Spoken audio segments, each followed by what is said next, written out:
Oke guys, kita balik lagi ke channel Gacung Sumeneb guys. Sudah lama tidak nongkrong ini guys. Ini ngobrol-ngobrol santai di tempatnya Bang Prima ini di warung, tapi nggak remang-remang guys. Warung kopi. Ini jadi obrolan santai aja terkait tentang ini Bang Prima, budaya dan apa sosial budaya lah ya. Ada satu pertanyaan besar yang tidak pernah bisa kejawab ini tentang terkait Anak Caraka tuh. Jadi apa? Gambarannya Anak Caraka itu kan hampir sama di Jawa sama di Madura kan sama tuh. Sama di Bali juga sama. Nah, tapi kenapa bahasanya kok bisa berbeda gitu? Padahal aksaranya sama gitu. Yang dipelajari sama. Cuman dialeknya mungkin yang berbeda kan. Mungkin bisa dijelaskan di situ. Iya. Begini kawan, aslinya aksara Anak Caraka itu kan sebenarnya aksara, sedangkan dialek itu aslinya ada suatu komunikasi atau bahasa yang kita pakai. Nah, diartikan sebagai bagaimana kita itu melihat kalau aksara itu tulisan, kalau bahasa itu berarti kan hasil komunikasi kita, bagaimana kita berkomunikasi. Kalau cara bahasa Madura, kenapa selalu berkonsonan E dan bahasa Jawa berkonsonan O, sedangkan bahasa Bali itu biasanya berkonsonan I. Beda ya memang. Beda. Artinya karena itu kebiasaan yang kita pakai. Kalau menurut saya, pandangan saya, artinya ketika kita berbicara karena kebiasaan yang ada, akhirnya itulah yang kita pakai. Artinya jadi, bahasa ibu lah. Sosial budaya itu berpengaruh gitu. Sangat. Karena sosial budaya itu kan dimulai dari kebiasaan kita. Jadi dimulai dari kebiasaan bahasa itu timbul. Iya, artinya begini. Bahasa itu kan dimulai dari apa kata orang tua. Ya. Kalau orang tuanya dia memakai bahasa Madura, jadi dia akan pakai bahasa Madura. Ketika dia memakai bahasa Jawa, dia akan pakai Jawa. Terus itu bedanya di mana tuh? Kan kayaknya aksara itu dijadikan patokan buat komunikasi. Beda. Artinya begini. Ketika kita berbicara tidak akan memakai tulisan kan? Iya. Benar. Artinya begini. Kalau bahasa ibu kita adalah bahasa Madura, ya kan tidak mungkin kita menulis pakai bahasa Jawa. Iya, benar. Atau kita pakai bahasa Madura, tidak mungkin kita pakai bahasa Inggris. Sosial kulturnya di sana. Jadi kita, karena bahasa ibu kita adalah bahasa Madura, ya kita pakai bahasa Madura. Karena bahasa ibu kita bahasa Indonesia, kita harusnya pakai bahasa Indonesia. Kan begitu. Iya. Jadi balik lagi ke Anak Caraka ya. Kalau saya pernah dengar itu memang karena harusnya itu kan memang juga ini. Kalau di sekolah-sekolah itu kan masih dipelajari ya. Apa sampai di tingkat SMA masih dipelajari nggak itu bahasa, terutama untuk bahasa Madura nih? Untuk saat ini itu dari tingkat dasar sampai tingkat atas kita pelajari. Bahkan pendidikan kita hari ini kan sudah memakai sistem kearifan lokal. Artinya semua bahasa lokal juga harus dipelajari. Biar kita tidak lupa lah dengan bahasa-bahasa kita yang lama. Oke, kearifan lokal. Di situ juga kan ada tingkat komunikasi yang berbeda antara bahasa antar sesamanya, bahasa antar saya dengan orang yang di atasnya atau saya dengan orang di bawahnya. Yeah. Seperti Enggi Punten kalau di mana di Madura. Nah, itu kan sudah secara kultur sudah udah nggak diterapkan lah, udah diterapkan di kehidupan sehari-hari. Bahkan mungkin kalau kita sendiri secara kultur ngomong sama orang tua mungkin udah nggak berbahasa yang Enggi Punten itu, bahasa halus katanya. Iya, artinya gini, sebenarnya kalau kita ngikuti yang ada, sebenarnya kan bahasa atau tingkatan bahasa itu ada ketika bagaimana kita cara kita berkomunikasi dengan atau menghormati orang yang lebih tua atau dengan orang yang pangkatnya lebih tinggi, harusnya seperti itu. Nah, tidak adanya tingkatan bahasa itu, kalau menurut saya ini itu disebabkan gini, disebabkan adanya interaksi dari luar. Kalau kita pahami lagi, ternyata tingkatan bahasa itu cuma ada di daerah-daerah yang ada di Indonesia. Kalau di Inggris atau di Amerika bahkan sekalipun tidak ada itu tingkatan bahasa. Artinya itu kan kalau kita lihat bahasa Inggris tidak pernah punya ada tingkatan bahasa harus berbicara dengan orang tua seperti ini, anak muda seperti ini, tidak. Tapi itu ada di kita, kearifan lokal kita. Oh ya, kan itu malah bagus kan ya. Jadi entitas atau identitas kita sebagai suatu bangsa kan. Karena kita memiliki apa kultur bahasa yang berbeda. Iya. Jadi corak kan sebenarnya. Benar. Nah, Itu kan, benar. nah, pelestariannya gimana tuh? Tapi sekarang begini, karena ini modernisasi. Kalau di Amerika itu kan tidak mengenal kasta. Yang mengenal kasta itu cuma di daerah-daerah Indonesia, lokal lah bahasanya kan. Oh gitu. Di Jawa, di Madura. Kan kita masih mengenal ada keraton, ada lain-lain, ada orang tua. Kalau kita balik lagi yang dulu, itu kan ada peribahasa Bapak Bapak Guru Rato, kalau bahasa Madura kan. Iya. Artinya kita juga lihat dulu bagaimana itu. Nah, bentuk pelestariannya itu sebenarnya bukan dimulai dari siapa, tapi dimulai dari orang tua. Bahkan dunia pendidikan pun tidak bisa melestarikan budaya.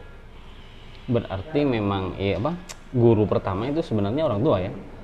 Benar. Guru pertama memang sebenarnya orang tua memang. Oke, aku setuju tentang itu. Tapi Gimana? begini. Pandanganku itu ya. Orang tua itu paling tidak adalah bagaimana anak-anak itu kalau pengen melestarikan budaya, semua dimulai dari keluarga. Pendidikan pertama anak itu dari keluarga.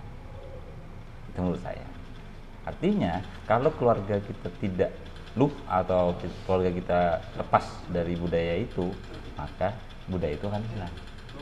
Artinya budaya ini kan kebiasaan yang sudah kita lalui setiap hari. Oke. Ya kan? Nah, ketika kita sudah melakukan kebiasaan, mereka juga akan tidak lupa. Contoh begini, di Ponorogo, Oke. anak-anak kecil sudah bisa main reog atau main jatilan kalau bahasa gitu kan. Kebiasaan, karena sudah dari kecil sudah biasa main jatilan. Tapi di Surabaya, karena kebiasaan berkumpul dengan para rapper, punk dan lain-lain, akhirnya mereka berkumpul dengan para itu. Kaum itu artinya mereka sudah biasa di jalan, kebiasaan di jalan, bermain-main di jalan, ya kumpulannya anak jalanan. Jadi terus peran ini ya, peran orang tua di situ di mana? Kalau lingkungan berpengaruh ke dia. Padahal kan lingkungan pertama yang memang harus mempengaruhi sebenarnya dari keluarga toh. Benar. Jadi gini, sehebat apapun pergaulan, tameng terbesar pertama itu adalah keluarga. Bagaimana keluarga itu memberi tameng pada siswanya. Contoh begini, lingkungan kita lingkungan anak nakal, tapi ketika orang tuanya alim, seorang ustadz, seorang kiai gitu kan, pasti dia akan memberi contoh atau paling tidak membatasi seorang anak untuk dia bergerak mau kemana. Kembali lagi pada kebiasaan-kebiasaan yang ada. Jadi bagaimana ini orang tua itu akhirnya cuma ya sekedar tameng awal, jangan ini salah, nah ini salah, itu salah, itu kurang lebih. Balik pada peradaban ya. Oh gitu. Kan saya juga pernah baca tuh tentang silsilah aksara di Nusantara yang awalnya itu sebenarnya sebelum adanya Anacaraka itu juga ada aksara-aksara kuno, di mana di situ dipengaruhi dari luar juga. Jadi Nusantara yang pertama mempengaruhi itu aksara Palawa dari India di abad ke-5, gitu kan. Lama-kelamaan dipengaruhi lagi di abad ke-8 itu jadi aksara Jawa kuno yang seperti bahasa Sangsakerta yang kita kenal, dan masuk lagi pengaruh budaya dari Arab, pengaruh budaya dari luar, Latin. Dan sekarang akhirnya kita pakai yang Latin kayaknya ya, karena pengaruh jajahan. Kita pernah dijajah Eropa nih kan, jadi pengaruh jajahan itu sangat berpengaruh terhadap lingkungan kita. Kita akhirnya pakai yang diterima kan sekarang kebanyakan itu. Nah cuman nih dari peradaban itu ya, perubahan dari aksara, perubahan dari bahasa itu mungkin sudah enggan kan? Karena ya kaum anak milenial kalau dipikir-pikir buat apa belajar itu, kayak nggak ada manfaatnya. Padahal di situ kan nilai filosofinya, kita sebagai sebuah bangsa yang besar kan dari situ, bagaimana peradaban itu mulai dari awal sampai seperti ini, itu kan pasti banyak juga nilai-nilai moral yang terkandung pada aksara-aksara itu, yang tertuang dalam misal teks atau apa prasasti sejarah lah.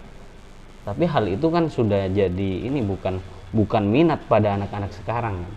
Karena dengan majunya teknologi ya kan, dengan majunya teknologi, terkikis lah orang untuk belajar sejarah itu. Buat apa ke belakang, kita kan ke depan anunya ya kan. Nah, kalau seperti itu gimana tuh untuk melestarikan? Mau nggak mau kan kayak gitu, nanti akhirnya yang namanya anacaraka yang kita pelajari waktu sekolah, walaupun sekarang ada, suatu saat pasti udah hilang dari pembelajaran di sekolah, juga hilang. Itu contohnya dari bahasa saja yang tadi kan. Iya. Bahasa Inggibunten yang jadi bahasa halus atau kromo inggil di bahasa Jawa, suatu saat pasti hilang karena peradaban yang semakin maju gitu. Jadi hal lain lah. Tapi gimana kita harus sebenarnya tahu gitu silsilah-silsilahnya dan nilai filosofinya gitu. Nah, gimana tuh caranya tuh biar nggak hilang tuh? Sebelum ke cara ya, menurutku itu kita harus tahu dulu kenapa sih anak-anak itu tidak suka memakai tidak suka pakai aksara-aksara itu. Oke. Kalau kita lihat ternyata aksara-aksara itu sulit. Penulisan dari bagaimana caranya untuk membuat tulisan itu, bayangkan coba, Anacaraka, Tata Sawala, pada jayanya Maga Batang. Iya. Ya kan, kalau di konsep awal berarti kan A.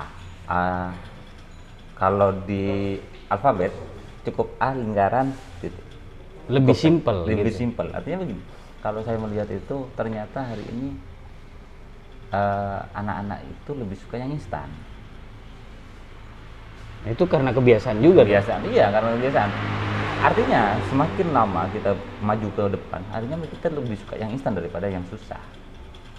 Kalau dulu kita coba lihat, nulis saja harus menunggu di prasasti, pakai pahat dan lain-lain. Iya, benar gitu tuh, kan. benar tuh. Kalau sekarang sudah pakai pulpen, mungkin sekarang malah pakai iPad, pakai telepon, HP dan sebagainya gitu kan. Iya, sudah males ya. Sudah males ya. Ngapain kita harus pakai lontar begitunya, susahnya nyari tinta gitu kan. Kalau sekarang tanpa tinta pun kita bisa menulis gitu kan. Nah, kalau sudah kita bicara itu, ini karena permasalahannya kan di sana. Nah, sebenarnya kalau kita mau memahami, bisa nggak tulisan itu dibuat instan? Tergantung metodenya bagaimana, tapi yang jelas kalau pengen ini dilestarikan harusnya dibuat instan juga dong. Dibuat instan dalam pembelajarannya atau gimana tuh? Ya mungkin dalam pembelajarannya, cara penulisannya atau bagaimana bentuknya. Artinya begini, pelestarian itu akan berjalan ketika ada yang mau menjalankan. Benar tuh. Ya, kalau tidak ada yang jalanin, ya tidak mungkin lah kita akan berlestari.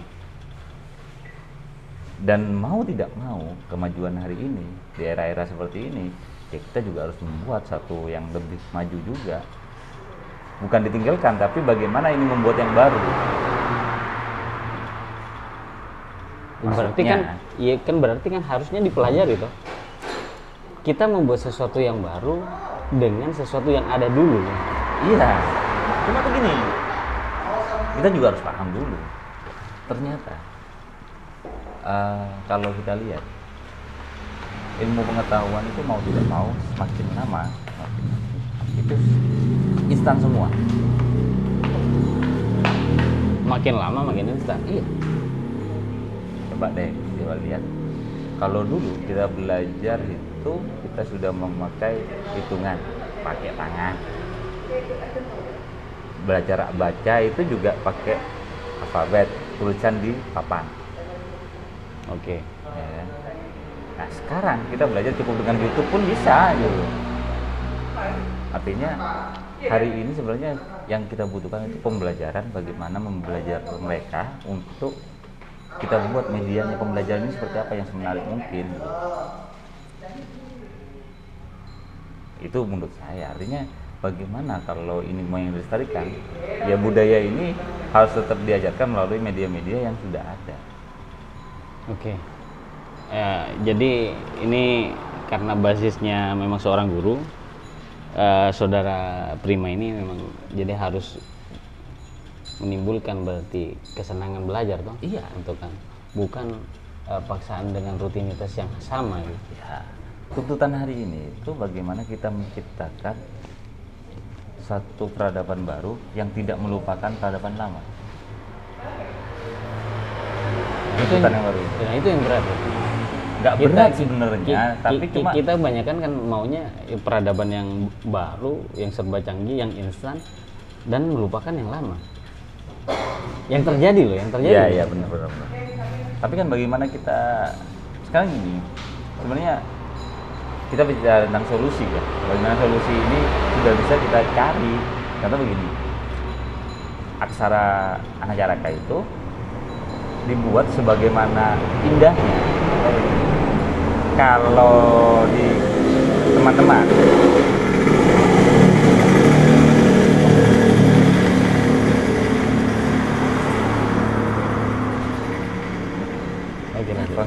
nah, kalau di teman-teman begini, jadi kita buat gambar itu tulisan itu secara visual itu menarik. Oke. Contoh gini, kalau apel. Oke, apel yang digambarkan ya. Digambarkan apel kan? Ya. Untuk belajar A gitu. Bisa nggak Anacaraka itu digambar apel? Bisa, tapi dengan metode-metode tertentu.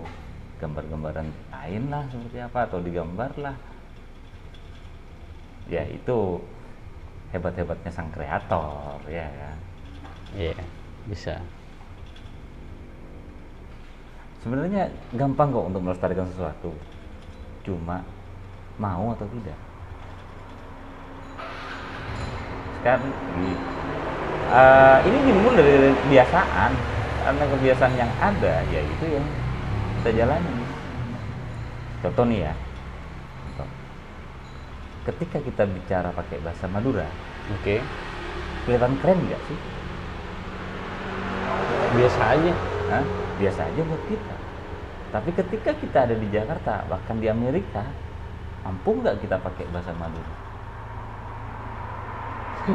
Ya nggak mungkin lah. Iya mampu, pastinya mampu karena kita identitas kita kan. Cuma Iya. kan lingkungan mampu nerima nggak? Mampu menerima tidak? Nah itu tadi makanya. Jadi kan kadang lucu ketika ada seorang presiden memakai bahasa Inggris tapi dengan logat Jawa, atau seorang menteri yang kapasitasnya luar biasa, profesor, tapi pakai logat Madura dalam bahasa Inggris. Contoh nih, Mahfud MD semuanya. Oke. Mahfud MD itu kan meskipun bagaimanapun dia berbicara, kelihatan banget kalau itu logat Maduranya. Ya, langgamnya Langgamnya seperti itu. langgam Madura ya. Atau seorang Pak Jokowi lah, bahasa Inggrisnya biasa saja, tapi karena medoknya Jawanya, akhirnya kelihatan nggak bisa Madura, nggak bisa bahasa Inggrisnya gitu. Itu sebenarnya dari langgam atau dari bahasa, tapi itu juga jadi komentar dari netizen kita kan, ya itulah. Andai kata mereka mau sadar, oh ini orang Indonesia. Oke. Nah ini kan ntar lagi kita nih hari jadi Kota Sumeneb nih.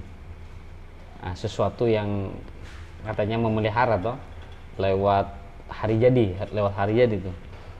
Banyak kita cuman kostum aja tuh. Kostum aja yang dibuat model lama. Iya kan? Nah, pesan apa yang memang harusnya biar agar terlestarikan cuma dari bahasa, dari aksara, gak cuma di kostum aja gitu. Tapi secara adat apa namanya itu, adat etikanya itu tetap antep asor kalau dari Maduranya itu kan ya. Kalau harapan saya sih ya, ketika ada hari jadi suatu kota, itu berarti kan melambangkan identitas dari suatu kota itu sendiri. Iya. Kalau begitu ya apa yang dimunculkan? Kalau memang ini hari jadi Sumeneb, yang artinya ini Keraton Sumeneb, ya itu harus dimunculkan. Artinya kita orang Sumeneb, orang Madura, dia punya budaya Madura seperti apa dan kebiasaannya seperti apa, bahasanya seperti apa, atau multikulturnya seperti bagaimana, ya kita juga harus tahu itu. Nah, gimana tuh caranya tuh? Gimana tuh cara menampilkannya tuh? Sebenarnya begini, hari jadi itu kan cuma sekedar seremoni. Oh ya, oke. Ya, kalau memang kostum, memang benar, mau tidak mau harus seperti itu, karena memang seremoni. Tapi mampu tidak pemerintah daerah itu memberikan sarana dan prasarana yang sesuai dengan kebiasaan-kebiasaan yang ada. Contoh nih, dari penamaan itu mau nggak pemerintah daerah itu paling tidak memberikan suatu nama dengan bahasa Maduranya atau bahasa Sumenepnya. Penamaan apa tuh? Apa nggak, kalau memang pakai simbolnya apa hari ini kita pakai itu gitu. Contoh nama suatu tempat kita publikasikan, kita ramaikan bahwasanya ini contoh Lombok. Oke. Lombok ini apa sih gitu. Kenapa harus Lombok? Emang tempat lain nggak ada? Ada. Tapi kenapa harus itu? Dari aksaranya, dari cara mereka kebiasaannya. Lombok ini unik loh. Satu, di sana memang pantainya indah. Terus Ada satu tumbuhan yang itu endemik, yang cuma ada di situ. Ya. Cemara udang. Ya kan? Itu tidak ada di tempat lain, cuma ada di Indonesia. Pantai yang ada cemara udangnya cuma di. Ya. Terus bagaimana orang-orang sana hidup? Ternyata mereka di sana itu, masyarakat sana itu tidak pernah pakai kasur, tidurnya di pasir. Ya kan? Kan unik. Tempat lain kan nggak ada. Unik. Dan itu dari dulu Mas, terpelihara. Daerah Lombok ini kan sebenarnya daerah yang tanpa, mungkin hari ini sudah banyak yang tahu, tapi bagaimana kita melestarikan dan memperkenalkan lebih jauh lagi. Dan mungkin tempat-tempat yang lain bisa kita jadikan yang hampir sama loh ya, bukan sama. Yang punya ciri khas khusus. Yang punya ciri khas khusus. Nah, bagaimana? Contoh kalau hari ini kita bicara tentang keris, jangan sampai keris itu dicaplok sama negara tetangga. Bicara tentang keris tuh, kan ada desanya tuh. Ya. Ada desanya tuh. Cuman asal muasal keris kayaknya nggak dari sini juga tuh. Cuman kita terkenal dengan pengrajin keris aja tuh. Kalau saya baca itu keris tertuanya itu malah di Jogja kalau nggak salah itu masih. Ya kita pahami lagi dong apa sejarahnya Sumenep ini sebagai kerajaan atau kadipaten gitu. Iya. Kalau kita lihat sejarah balik flashback ke belakang ya. Iya, oke. Dari dulu itu kita nggak pernah jadi kerajaan. Iya, kadipaten kan. Kadipaten kan. Berarti kayak kalau anunya itu di Jawa. Kantor cabang lah ya. Ya kabupatennya. Bukan kantor cabang tapi kabupaten gitu loh. Bukan Iya. Iya. Kalau kadipaten ini kan jadi bukan suatu negara nih. Bukan. Jadi bagian dari negara ya. Memang kita pernah jadi negara. Madura pernah jadi negara. Kapan tuh? Loh, kalau kita flashback lagi ya, Indonesia itu pernah jadi negara RIS, Negara Republik Kesatuan. Oke. Ada negara Madura, negara Batak, negara Borneo, negara Jawa. Kalau masih ingat pada RIS itu ya kita satu negara dan diakui. Satu negara dengan banyak negara gitu, gimana? Kok ada negara Madura, negara gimana itu? Tuh konsep-konsep RIS itu gimana sih? Loh, hasil perjanjian meja bundar, meja apa di Den Haag gitu kan, KMB itu kan, yeah. Meja bundar itu, kita kan menyepakati pertandatangan Linggarjati itu, nah itu kan disepakati bahwasanya kita sudah pakai negara kesatuan, negara serikat, Republik Indonesia Serikat, yeah. RIS. Nah, di situ karena serikat harus ada negara-negara yang lain, bukan negara dalam negara tidak, tapi kayak Amerika gitu. Ada mungkin ada kesatuan di sini dan lain-lain. Di Indonesia juga pernah melakukan itu kan. Yeah. Kalau kita flashback sejarah loh ya. Yeah. Sebentar aja itu kalau nggak salah ya. Iya. Nah, tapi bagaimana kita kembali lagi ke awal? Suatu negara itu menguntungkan atau tidak buat negara ini? Artinya sekali lagi, orang Madura itu dari dulu, meskipun kita kalau kita balik ke sejarah, dimanapun orang Madura itu selalu di depan. Artinya kita adalah pejuang sejati. Pasti selalu di pasar ya. Pasti selalu. Intinya Tempat pertama yang dituju pasti di pasar ya. Kenapa? Karena perjuangan pertama nilai ekonomi tetap di pasar. Perputaran uang pertama di pasar. Di pasar.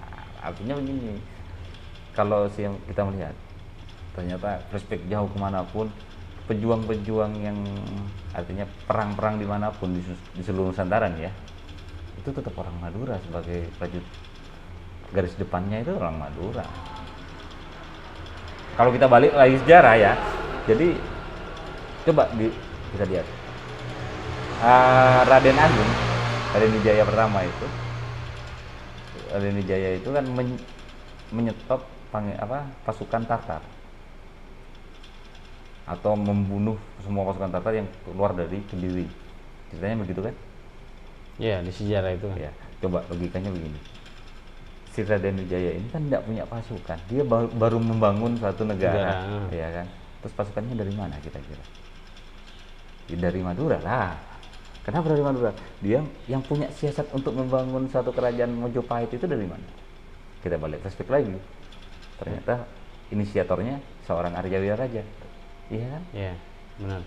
Nah, cuma cerita ini kan tidak ada banyak yang tahu. Kenapa tidak banyak yang tahu? Tapi di sejarahnya yang kita pelajari itu malah kan yang disingkirkannya malah kan Arya Wiraraja tuh. Iya. Di ending-endingnya. Di ending-endingnya. Kenapa? Karena ternyata anak dari Arya Wiraraja ini banyak pemberontaknya. Oh, jadi imbasnya ke ayahnya. Ke ayahnya. Akhirnya ayahnya mengundurkan diri, artinya mengasingkan diri ke daerah-daerah di Jawa bagian timur. Iya. Arya Wiraraja memang desain dari pembentukan Majapahit, Pak. Sebenarnya begini, kalau saya melihat itu seorang Arya Wiraraja ini banyak yang nggak tahu, tapi ya harus kita ketahui. Soalnya Arya Wiraraja ini seorang strategi ulung. Artinya yang mengatur siasat terjadinya atau pembangunan Majapahit itu tetap Arya Wiraraja. Oke.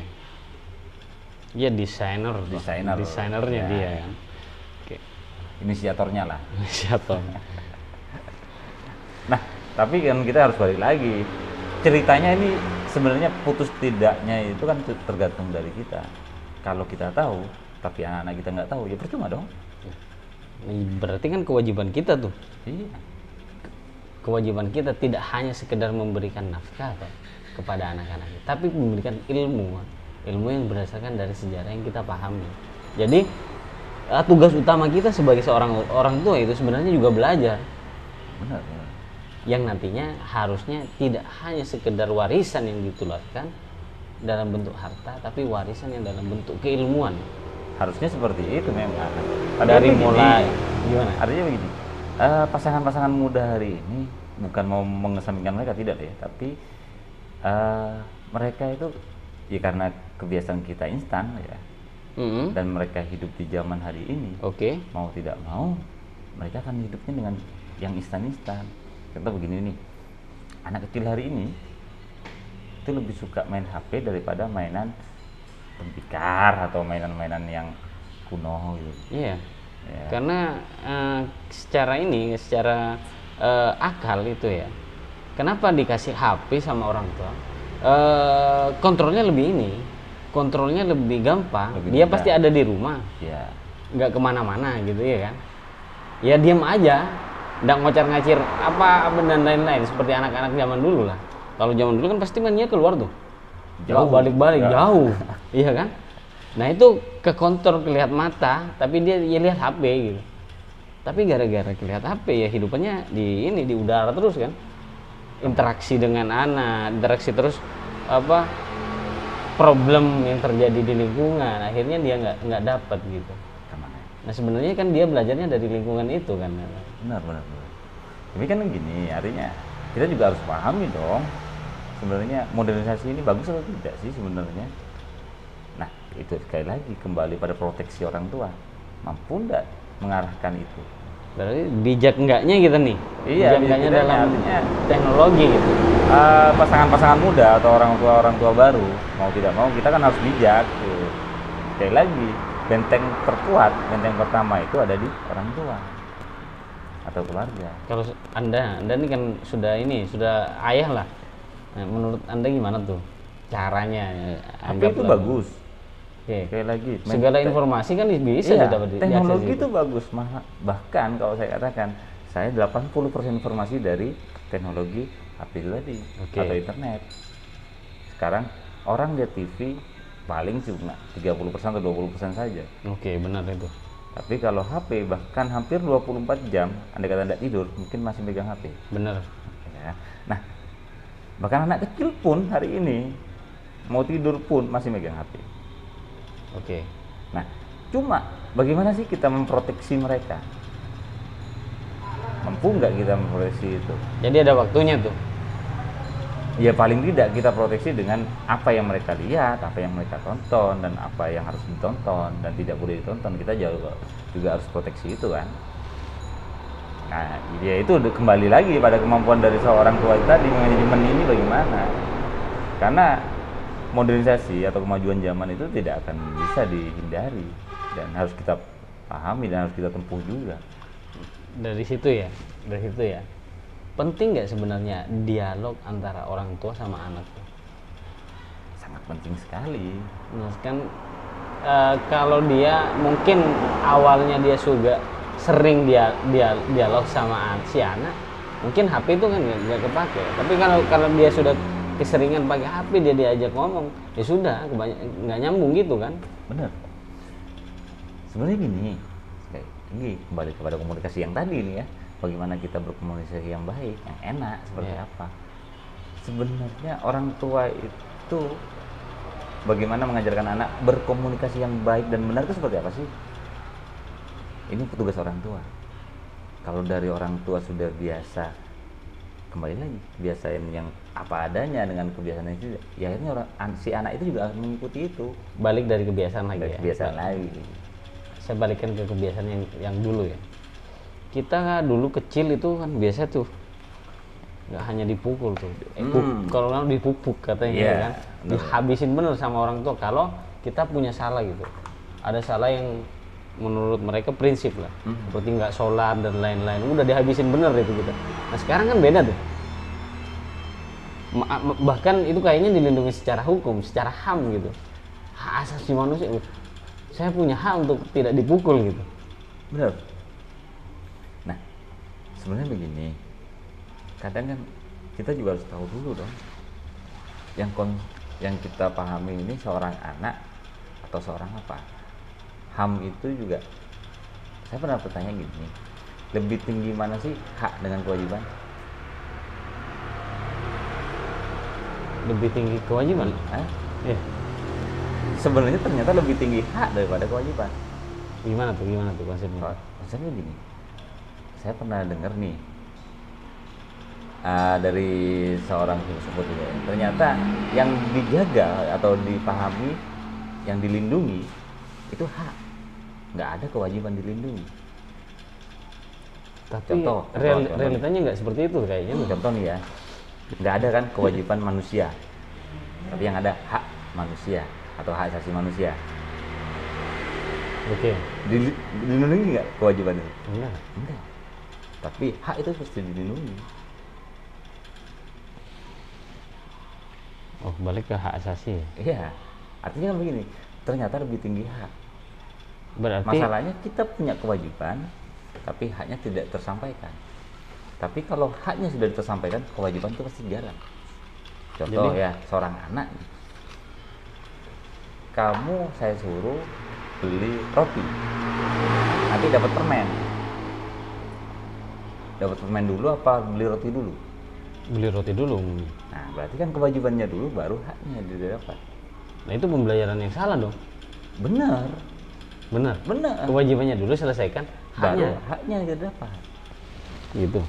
Tapi kadang orang tua ini bohong.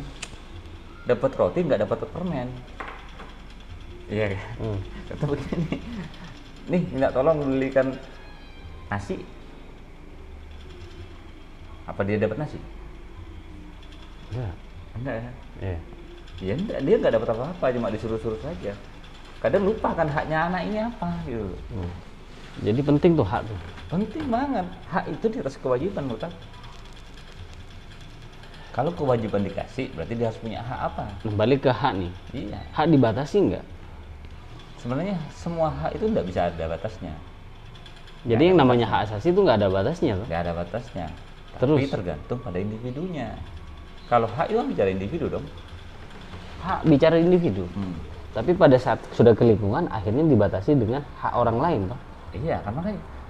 Artinya gini, maksudku gini. Setiap hak asasi itu berarti bicara tentang satu individu. Ya. Oke. Tapi di situ kalau kita masuk ke suatu lingkungan, karena di situ banyak orang, berarti hak setiap individu punya masing-masing. Lalu ada batasannya dong.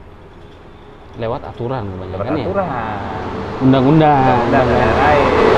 Ketika kita balik ke budaya, kebiasaan, orang-orang tua kita itu sebenarnya sudah mengatur itu semua. Cuma bagaimana kita menyampaikannya saja. Contoh, gotong royong. Gotong royong kan dari kita. Sebenarnya kerjasama toh.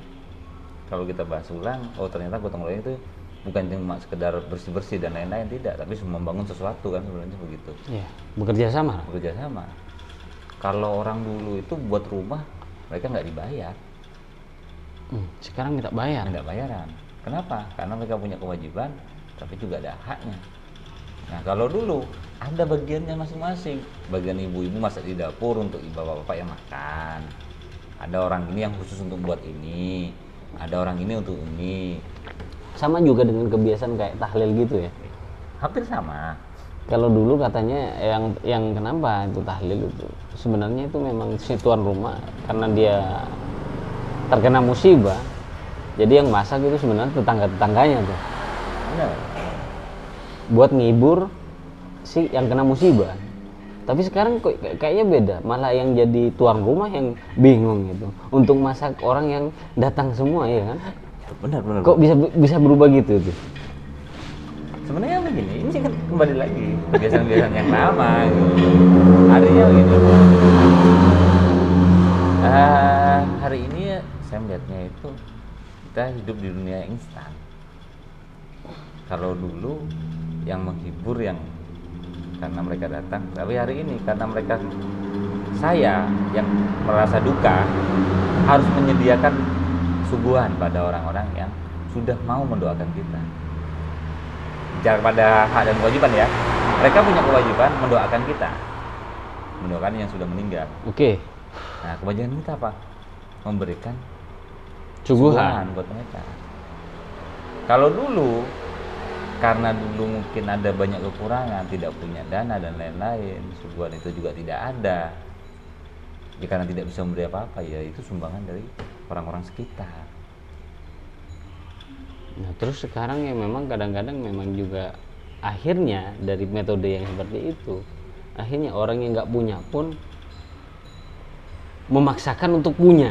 Iya, benar itu. Memaksakan untuk punya ya. Akhirnya kan seperti itu kan. Menurutku ya, doa itu tidak akan kemana-mana dan tidak akan untuk siapa-siapa. Doa, namanya doa, kita berdoa ya untuk yang atas. Yang tahu diterima atau tidaknya yang atas juga. Benar. Terus Terus begini, mau dia punya tidak punya, cuma sekarang sekali lagi ini sudah kebiasaan dari yang ada, atau aku bahasanya egois lah. Ego dari sang yang punya duka. Meskipun dia orang miskin, orang tidak punya, Akhirnya? tapi karena ego dan kebiasaan seperti itu, jadi harus punya. Iya kan?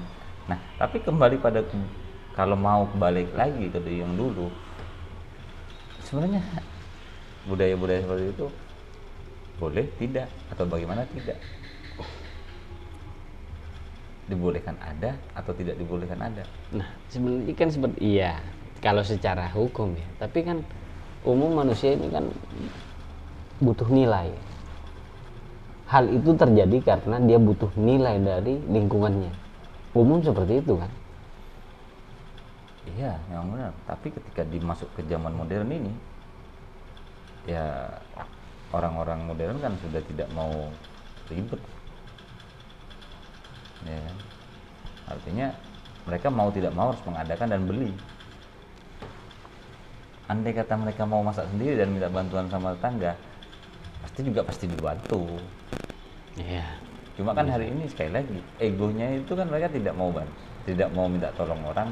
Saya sudah punya uang dan saya bisa buat sendiri gitu. Padahal esensinya pada saat kebudayaan itu terjadi di situ ya, interaksi interaksi dari atau kepedulian dari lingkungannya ya. Kembali lagi tadi di awal kita harus bicara ini komunikasi, bagaimana kita berkomunikasi itu tadi, mampu enggak kita mengkomunikasikan ini, kita punya itu apa tidak. Benar. Nah, aku balik lagi ke awal tadi, bagaimana konsepsi tentang komunikasi ini kita jalankan. Kalau memang saya tidak mampu berkomunikasi dengan baik, ya bagaimana caranya berkomunikasi yang baik, Walaupun kita tidak mampu. Kita tidak punya duit nih, aku pinjam duit sama kamu. Kalau komunikasi saya baik sama kamu, pasti kamu kasih, iya kan? Tapi kalau komunikasi saya jelek sama kamu, meskipun duit sepeser pun ya nggak akan kamu kasih. Benar nggak? Kembali lagi, kita komunikasi itu ya bagaimana kita berkomunikasi yang baik. Itu menurut aku sih. oke guys. Jadi kita bincang-bincang malam ini tuh banyak nilai-nilai moral yang harus kita petik, terutama tentang komunikasi. Bahasa jangan lupakan sejarah.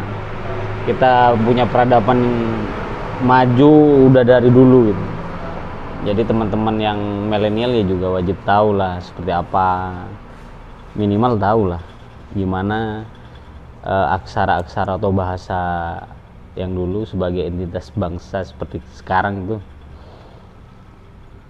Jangan sampai nantinya itu aksara Anacaraka juga hilang di peradaban kita atau tidak dikenal dengan anak-anak kita toh. Karena bahasa Sangsekerta pun kita adopsi toh dari Bhinneka Tunggal itu kan adopsi dari ini bahasa Sangsekerta. Itu sudah berapa abad yang lalu. Jadi tetap lestarikan bahasa sebagai media komunikasi. Dan yang paling penting tuh sebenarnya tadi itu keilmuan kepada anak. Itu yang penting tuh. Kayaknya pendidikan yang pertama yang memang harus ditularkan itu dari orang tua. Benar. Mungkin ada pesan-pesan lagi dari saudara Prima? Pesan saya begini, pesan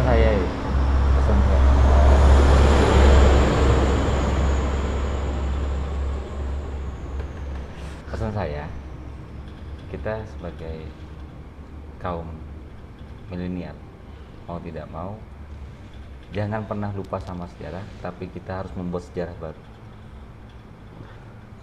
Oke. Filosofi banget itu guys. Mungkin itu bincang-bincang kita pada malam ini. Mungkin nanti kita bisa lanjut ke perbincangan yang lain dengan topik-topik yang berbeda. Ini kan dari tadi nih muter-muter topiknya, dari mulai aksara, bahasa sampai ke pendidikan dan gimana menularkannya guys. Oke, assalamualaikum warahmatullahi wabarakatuh.